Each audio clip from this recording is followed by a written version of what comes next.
researcher. And I'm Judy, the athlete, and we're here to help you better your best. I've been watching quite a few tournaments lately, and one of the things that's fascinating to me is the person who, no matter what is happening with their groups opening up or whatever's going on with performance, it's always them.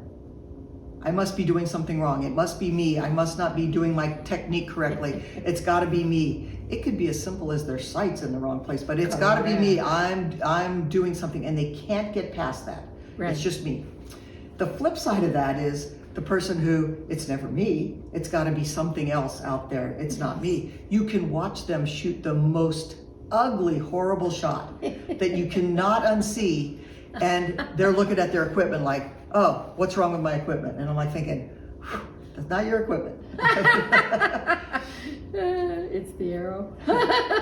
I think it might be the guy behind the bow. Just saying. Yeah, I hear you. You know, and we do the same thing. We always take on so much responsibility once again that, you know, I didn't do something I was supposed to do, or vice versa, whatever it happens to be. But I think there's a way to look at it from a problem-solving strategy that could maybe help us get into the middle gray ground a little bit, rather than it's always me versus it's never me. And potentially get to a solution. Correct. That's the ultimate. You got it. So, I mean, I think the easiest first thing is to look in the environment. You know, if something changed, or if I'm different today, or, you know, I never shoot well when I come here, so we've got this belief stuck in there that... Well, and most recently we had a tournament at a field that has a very, very difficult wind. Oh, yeah. It's a headwind that switches left and right on you, and it's hard to see the switch, and sometimes it switches in the middle of your shot.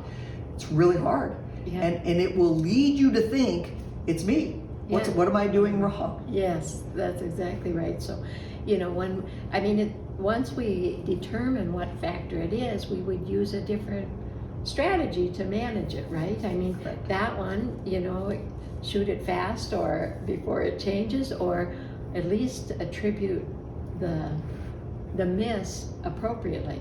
Yeah, You know, you can't possibly it's- know it's changing in the middle of your shot always and make the adjustment fast enough. I just like to say, just recognize in those conditions, the wind will win a few.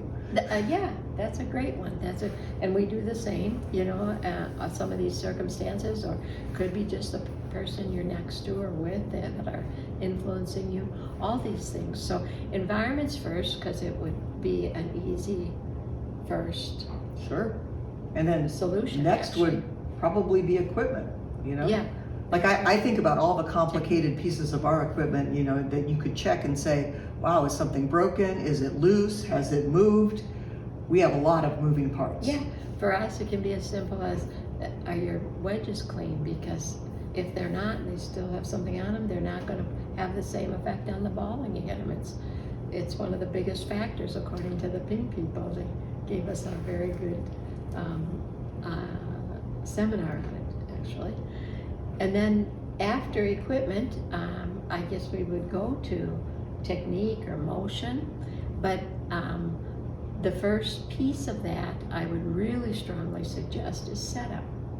You know, because if you can fix anything or change something in setup that will help you with the motion, do that first. That one's easy. And So then you can set up for complete the success, motion you know, the like, same. can I Yeah. place my hands? Can I get in a position where I'm most likely to have success through the motion? Correct. That's exactly right. Or least likely to do the motion that I don't want to do. Right. And then motion, if you wanted to come up with a strategy first, it would, if you have a clear intention and you finish the motion, and maybe that is your clear intention, regardless of what happens, it'll of course make the error always less. And I love that, because I know we've talked about the finish before, but I love that we come back to it all the time, because in a tournament, I can be thinking about so many different form, technique things that I could just make myself sort of nuts, right? Right. But at the end of the day, if I can just focus on that finish, I know I cannot get to that good finish without doing the pieces in between. And I remember you saying that to me. You can worry about these little pieces all along the way, or you can just finish the shot and it'll take care of itself. Right. It's so true. Yeah, the subconscious will do it for you.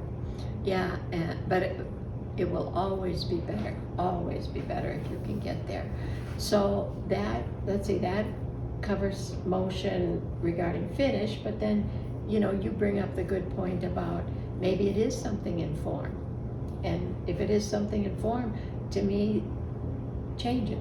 Make a focus of attention. Yeah, change it. And that precedes the mental side. But if you can't figure out what that thing is, then don't just keep saying it's something in my form. That's the part, right? Like, if you don't know obviously that I've been working on this and maybe it slipped, or you don't have that list of when this happens, these are the places I check, then you're just kind of spinning around without fishing without any real information. But the other point, if it's in a tournament and the form has changed and you're attempting to change it or fix it and it's not working, it's because it's the mental side that precedes the form that's causing the problem. And in a tournament, it is more likely to be the mental problem. We kind of put that one last because it's not always easy to change, but these other things can be, you know, clean your wedges. Oh, that's easy. I can do that, you know. Finish the shot. It's not always easy, but I can do it set up. And I understand that. Yeah. More tangible. And then the last one is mental, and it's like, I'm in a place that's not going to allow me to perform well. So in each of those steps, you have a problem-solving strategy. You know, kind of whether you write it out on a card or whatever you do, things that come up for me typically and how I manage it. Sure. And having that to fall back on makes it much faster to get through it and on to performing. Yeah. So we can help that player. It's all me or it's never me to actually problem solve and be successful. And that's how you're going to better your best. Yep.